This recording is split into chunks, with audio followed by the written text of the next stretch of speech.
মুখ্যমন্ত্ৰীৰ আত্মনিৰ্ভৰ অসম অভিযান আঁচনিৰ যিটো দ্বিতীয় পৰ্যায়ৰ যিসকলে চিলেকশ্যন পাইছে তাৰে মাজৰ পৰা যিসকলে ৰিজেক্টেড হ'ল তেওঁলোকৰ যিহেতু তেওঁলোকে আশা কৰি আছিলে যে আমি ইয়াতে চিলেকশ্যন পাম বুলি আশা কৰি আছিলে তেওঁলোকে, কিন্তু তেওঁলোকে ৰিজেক্টেড হ'ল আৰু বহুতেই প্ৰশ্ন কৰি আছে, বহুতেই সন্দেহ কৰিলে যে ইয়াতে চৰকাৰে যিসকলক চিলেকশ্যন দিছে তেওঁলোকক পইচা দি বা তেওঁলোকে কিবা বিফতে তেওঁলোকে চিলেকশ্যন পাইছে আৰু তেওঁলোকক আৰু যিসকলে ৰিজেক্টেড হ'ল তেওঁলোকে কি কাৰণে ৰিজেক্টেড হৈছে তাৰ কাৰণে আজিৰ এই ভিডিঅ'টো আপোনালোকে চাব, গুৰুত্বপূৰ্ণ ভিডিঅ'টো।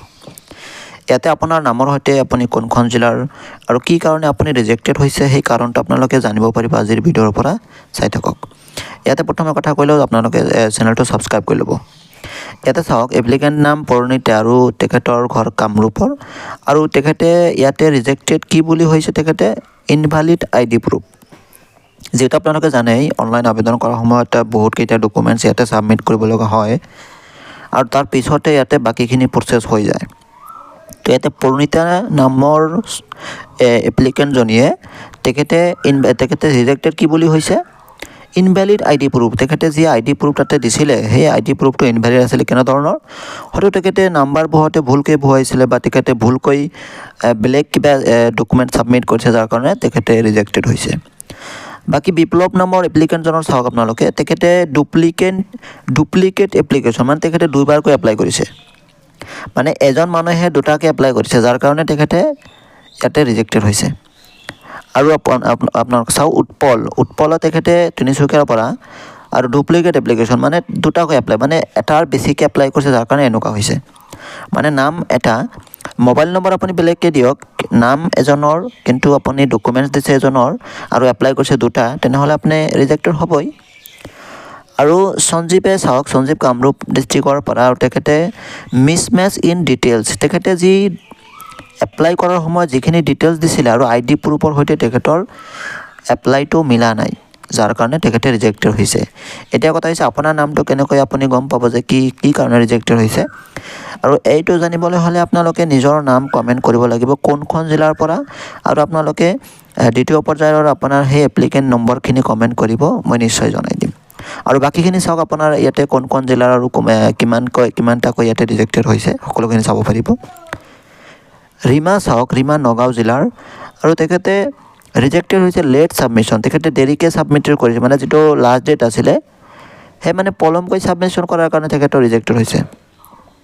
আৰৱ নম্বৰ চাওক, আৰৱ বৰপেটা আছিলে, ইনকমপ্লিট ডকুমেণ্টছ, তেখেতে ডকুমেণ্টছ নিদিয়াকৈ ছাবমিট কৰিছে যাৰ কাৰণে তেখেতে ইয়াৰ পৰা ৰিজেক্টেড হ'ল।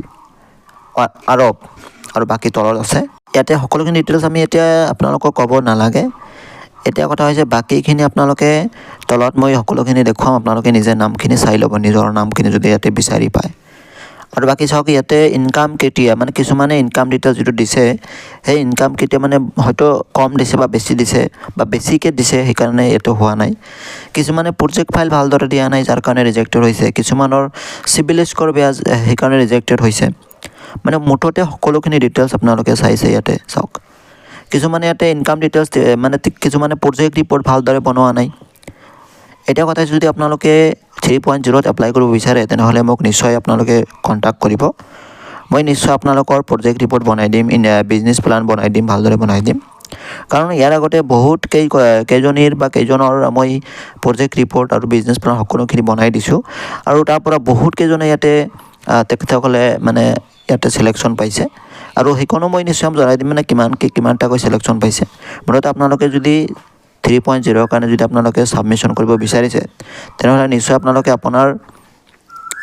আপুনি যোগাযোগ কৰিব, নিশ্চয় মই সকলোখিনি ডিটেইলছ আপোনালোকক শ্বেয়াৰ কৰিম আৰু প্ৰজেক্ট ৰিপৰ্ট আৰু বিজনেছ প্লান সকলোখিনি ভালদৰে বনাই দিম। চাওক, মই সকলোখিনি নাম এটা এটাকৈ ইয়াতে সকলোখিনি ডিটেইলছ দেখুৱাই আছোঁ।